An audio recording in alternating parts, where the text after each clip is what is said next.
Hello दोस्तों, welcome back to Sana Kamar classes. आज हम लोग पढ़ेंगे स्वतंत्रता का अधिकार। हम लोग पिछले क्लास में पढ़े थे कि मौलिक अधिकार कितने होते हैं। तो मौलिक अधिकार 6 होते हैं। 6 में से एक हम बता चुके हैं समता का अधिकार के बारे में। उसके अंतर्गत कौन कौन से अधिकार आते हैं हम बता दिए हैं। अब दूसरा जो आता है स्वतंत्रता का अधिकार, अनुच्छेद 19 से 22 के अंतर्गत आते हैं। 19 से 22, तो 19 से 22 के अंतर्गत जो भी अनुच्छेद आते हैं उनके अंतर्गत कौन कौन सी स्वतंत्रता है, कौन कौन सा अधिकार है, उनके बारे में हम लोग आज पढ़ेंगे। तो चलिए, अनुच्छेद पहला है अनुच्छेद 19A। अनुच्छेद 19A, इसके तहत कहा जाता है वाक या बोलने की स्वतंत्रता या तथा प्रेस की स्वतंत्रता। इसमें दो ऐसे हैं जो बोलने, इसको कहते हैं वाक या बोलने की स्वतंत्रता, तथा प्रेस की स्वतंत्रता। ये दोनों स्वतंत्रता किस अनुच्छेद के अंतर्गत आते हैं? तो अनुच्छेद 19A के अंतर्गत आते हैं। नेक्स्ट है अनुच्छेद 19B। इस अनुच्छेद के तहत क्या आते हैं? शांतिपूर्वक सभा करने की स्वतंत्रता। इस अनुच्छेद 19B के अंतर्गत क्या आते हैं? कभी भी अगर कहीं पे सभा कर रहे हैं तो कैसी होनी चाहिए? शांतिपूर्वक होनी चाहिए, उसमें हिंसा नहीं होनी चाहिए। तो ये हुआ आपका 19B के अंतर्गत आते हैं। नेक्स्ट है आपका अनुच्छेद 19C। 19C के अंतर्गत क्या आते हैं? संघ बनाने की स्वतंत्रता।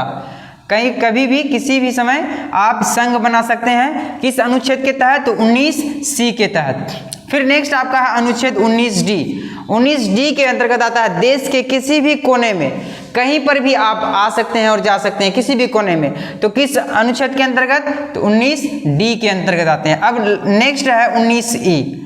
19E में देश के किसी भी कोने में बसने की स्वतंत्रता। कहीं पर भी देश के अंतर्गत कहीं पर भी आप बस सकते हैं। अनुच्छेद D में कहा जाता है आने जाने की स्वतंत्रता। कहीं पर भी देश के अंतर्गत कहीं भी आ सकते हैं, जा सकते हैं। और E में जो है देश के किसी भी कोने में बसने की स्वतंत्रता। जब अनुच्छेद 370 और नहीं हटा था, उस समय जो है सिर्फ जम्मू कश्मीर ऐसा था जहां पर आप बस नहीं सकते थे, लेकिन वहां की जो धारा है हट चुकी है। तो अब जो है देश के किसी भी कोने में आप क्या कर सकते हैं? बस सकते हैं। अब नेक्स्ट आपका 19F। 19F में क्या कहा है? संपत्ति की स्वतंत्रता।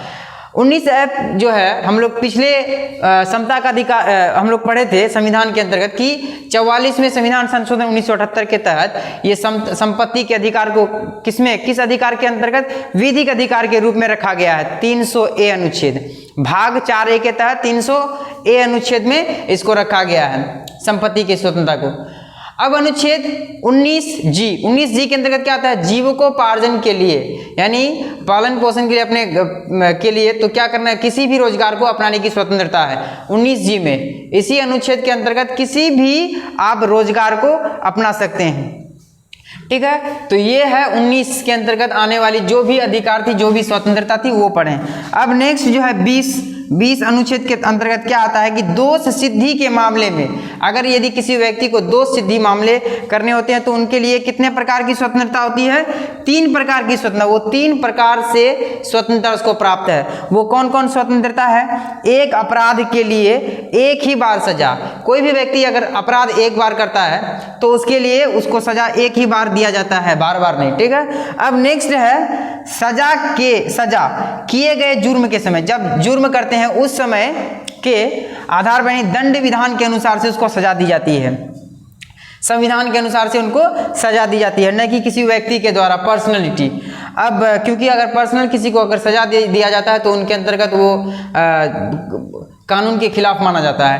ठीक है। अब आगे चलते हैं। तीसरा में कहा जाता है कि न्यायालय में स्वयं के खिलाफ गवाही देने के लिए बाध्य नहीं किया जा सकता है। यदि कोई व्यक्ति अपराध करते हैं, उनको अगर वो खुद के बारे में अगर बताते हैं तो उनको आप टॉर्चर या बाध्य नहीं कर सकते हैं, या उसको आप फोर्स नहीं कर सकते हैं किसी भी क्षेत्र, मतलब किसी भी बात को बोलने के लिए। ठीक है। तो ये थे अनुच्छेद 20 के अंतर्गत जो दोष सिद्धि मामले के अंतर्गत आते हैं। ये 3 मतलब उसको स्वतंत्रता प्राप्त है जो व्यक्ति अपराध करते हैं। ठीक है। अब हम लोग आगे चलते हैं 21 में। 20 के बाद आते हैं 21।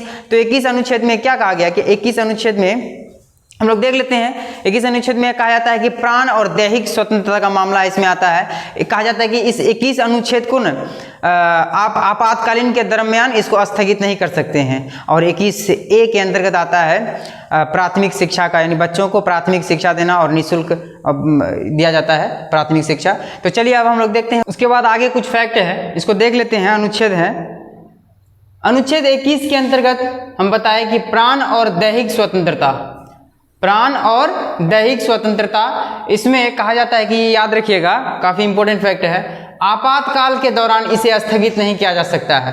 कौन से अनुच्छेद को? तो अनुच्छेद 21 को। अनुच्छेद 21 को कभी भी अगर आपातकाल भी लग जाए तो इसको स्थगित नहीं किया जा सकता है। अब आगे है अनुच्छेद 21A।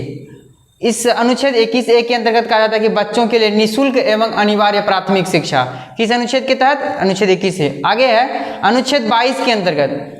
अब 22 में जानना जरूरी है कि इसके अंतर्गत कौन सी स्वतंत्रताएं हैं। गिरफ्तारी के संदर्भ में यदि कोई व्यक्ति गिरफ्तार या किसी पर FIR हो जाते हैं तो उनके अंतर्गत उनके पास 3 प्रकार की स्वतंत्रताएं होती है।